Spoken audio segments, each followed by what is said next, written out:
Hey guys, thanks so much for clicking on another episode of Side Flick. My name is Chris. Let's dive into all the great movie news we got here to talk about today. Not only do we have some new Ghostbusters Afterlife footage to dive into, we got hints of a big announcement coming next week, some pretty crappy news if you're a Godzilla Vs Kong fan and are waiting for that movie. So I'm gonna need you guys to leave your opinions down below on everything we discuss here today. Let me know the stories that most interested you. What didn't you care about? You guys, the movie fans' voices are the most important part of Side Flick, but also as a reminder, Side Flick is literally your side chick to the smaller movie news. So don't forget to check out some of the other bigger stories that I've made videos on. We got the announcement of a solo Suicide Squad prequel in the works starring John Cena. I did a video breaking down the big major cameos in this multiverse for Doctor Strange and the Flash movie, as well as this morning posting a video on Scream 5 with some set footage and a look at the new logo for the movie. So if you got time in your day, go ahead and check out those videos. They'll be linked in the description or on the main channel. Alright, so the first story we're going to dive into is just starting off small, getting us a little appetizer. Some of you might have seen the movie Knives Out that came out last year, and if you haven't,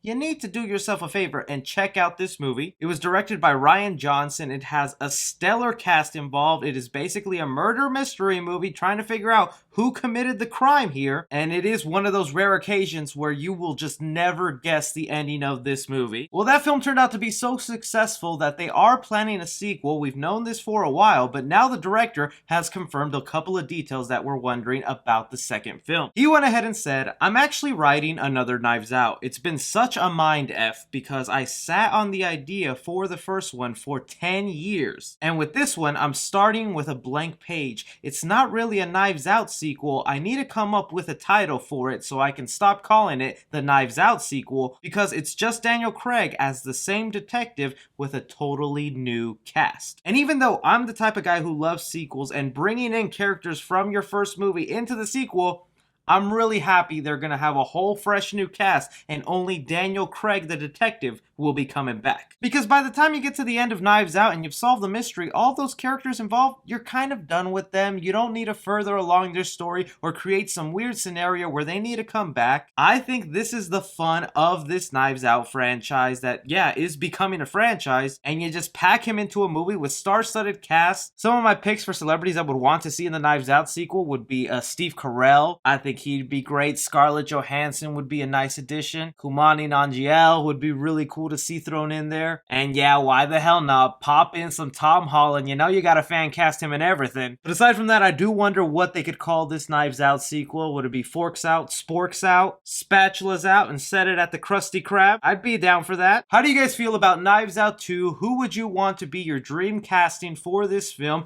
And what would you want the sequel to be called? Speaking of outlandish sequels, we've got a lot to talk about here, but probably one not a lot of people are interested, but I am. We had Kal Penn go ahead and address that he and co-star John Cho are interested in coming back for Herald and Kumar IV. Not only that, but that they want the fourth movie to be set in space. When asked about the fourth movie, he went ahead and said, "Hell yes. Oh man, look at all my tattoos are astronomy related, so I kind of like the idea of going to the space station." The reason it hasn't happened yet though is it's a little tricky with scheduling because guys who's created the franchise created the Cobra Kai show. And John Cho is in New Zealand to do a movie, and I'm about to start Clarice, the Silence of the Lambs remake. So I am hoping soon. We keep consistently talking about it, but we just have to find the right time. The Harold and Kumar franchise, like I said, is probably an acquired taste. I am a big fan of those three movies. I just find them as fun, guilty pleasure films. The original one, I think everybody should know, Harold and Kumar Go to White Castle, and where the entire point is just these guys trying to get a bite out of a White Castle burger. They get crazier and crazier as the franchise goes along, so this is a natural progression if they do decide to go to space. Is anybody at all out there interested in a Harold and Kumar 4? Alright, getting into a big banger here that I know is going to cause a lot of controversy and also goes with the merch of the channel. Links in the description. You guys might have heard the news the other day that we had Black Widow and a bunch of other Marvel movies get pushed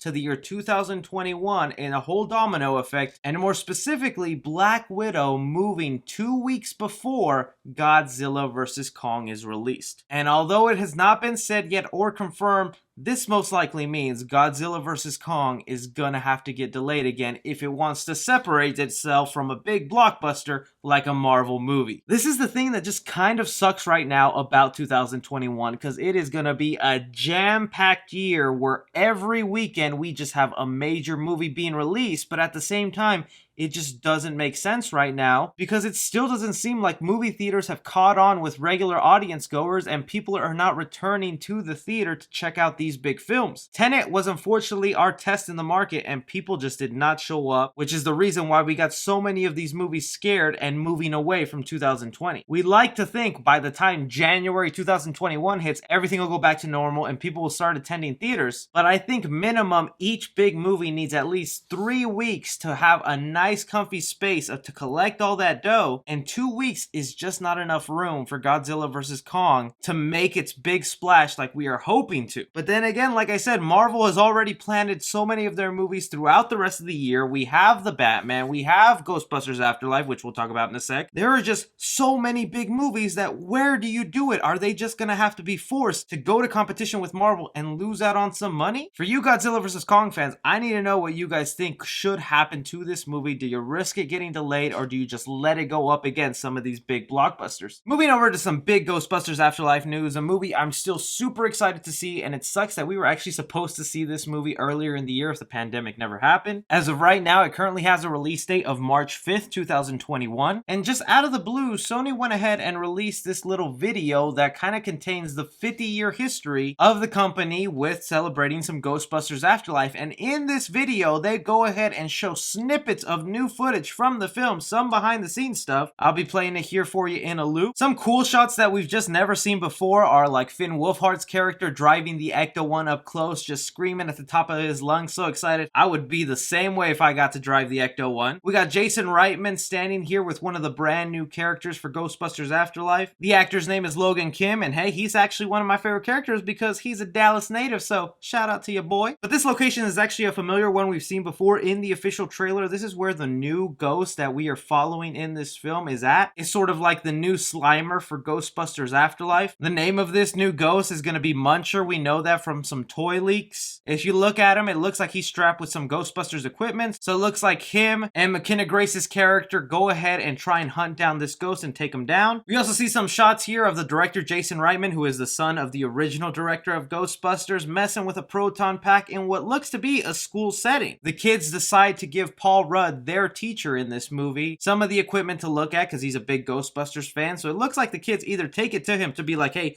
is this stuff legit, or it's maybe show and tell for the class. So we've known the ghost trap is going to be at the school because Paul Rudd is holding that, but the kids also decide to bring along a proton pack. That's definitely not dangerous. A quick shot and moment here of Jason Reitman, the director, behind the scenes, but if you look at the background, this is obviously the new house at the Ghostbusters location. We've already heard from previous reports that the movie will end on this big giant final battle that'll be taking place at this farm. So this is most likely the scene he's filming right now. And although all these new shots for Ghostbusters Afterlife aren't anything shocking or groundbreaking, the news that came out with it might actually be. We have here Hasbro, the company who makes the toys for Ghostbusters, announced that they are going to be part of a panel called PlusCon 2020 happening September 25th to September 26th. Now this Comic-Con is mainly for toys to introduce new lines into the world for those type of collectors and geeks like me. And Ghostbusters is set to make an appearance at this panel. When they describe the Ghostbusters Afterlife panel, it doesn't look like we're just getting toy reveals. The Ghostbusters panel will be split up into 3 parts, one where they talk about classic Ghostbuster toys, then they talk about Kenner toys,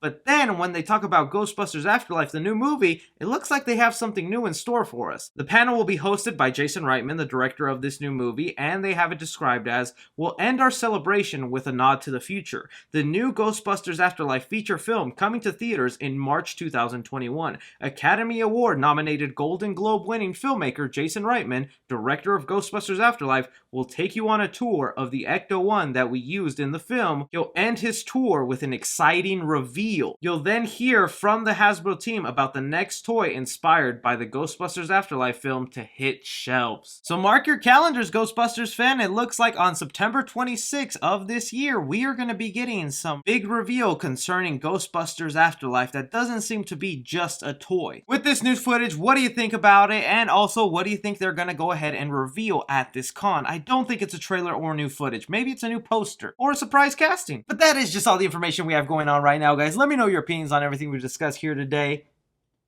Don't forget to check out the other videos we've talked about here, especially the Scream 5 update. That'll be linked in the description. Follow me on Twitter at 3C Film Review. As always, I'm Chris. Take care.